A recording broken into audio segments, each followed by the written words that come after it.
Our lives are compromised by two huge interconnected threats, and too little is being done to address either one.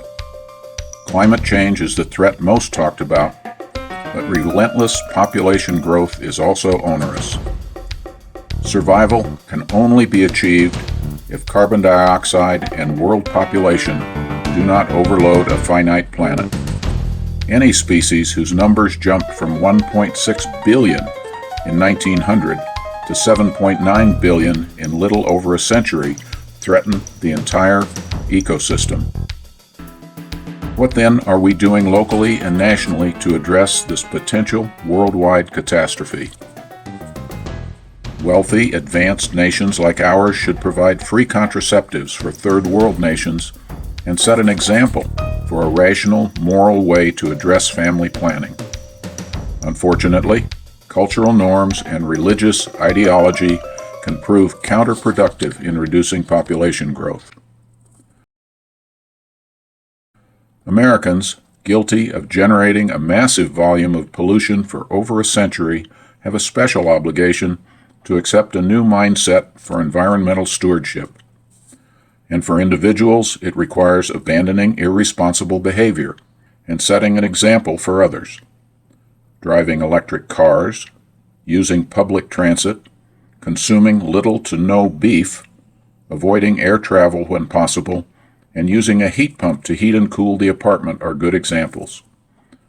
Nationally, a massive increase in wind, solar, and geothermal energy is needed, with hydrogen used primarily for a backup.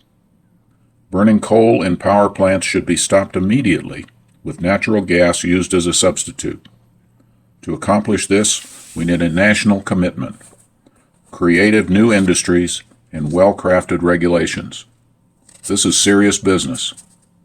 Unfortunately, a greed-driven economic system demanding continuous GDP growth produces excess pollution and benefits a few at the expense of many, leaving half the population struggling financially. The wealthy, by their self-indulgence, produces rampant materialism and pollution, the worst possible behavior for limiting climate change.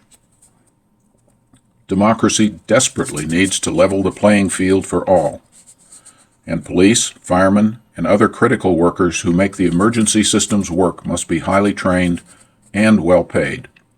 We simply need the best qualified to make sure the critical support systems are in place and ever ready. Reason, science, common sense, and the best information available must form the basis on which critical systems and practices are established. Most important, we need to trust each other and support the life-saving regulations established by a progressive and benevolent government. The libertarianism of Charles Koch is the worst possible ideology for responding to climate change and excessive population growth.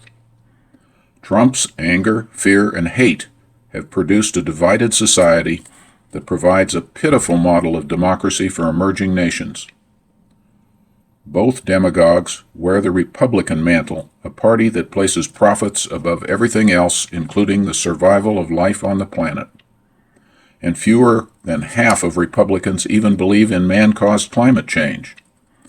The Republican Party, so out of touch with reality and the present, compromises everyone's future. Climate change, excess population, and now the Republican Party are the three major threats to survival. We know we have to accept big changes and eliminate selfish habits and foolish practices, then fully accept life-saving regulations that are not at all onerous, and even encourage activities that enrich life. A new consciousness must replace the old trap of me first and only, with a new willingness to work together, share, and experience the satisfaction that comes from life-affirming behavior. We live on a miraculous planet, and we must also accept its limitations. Our greatest hope lies in enlightened democracy in which community and cooperation provide a dynamic fellowship in which all can prosper. A carbon tax plus business as usual will not take us where we need to go, nor will nuclear fusion or any other technological breakthrough save us.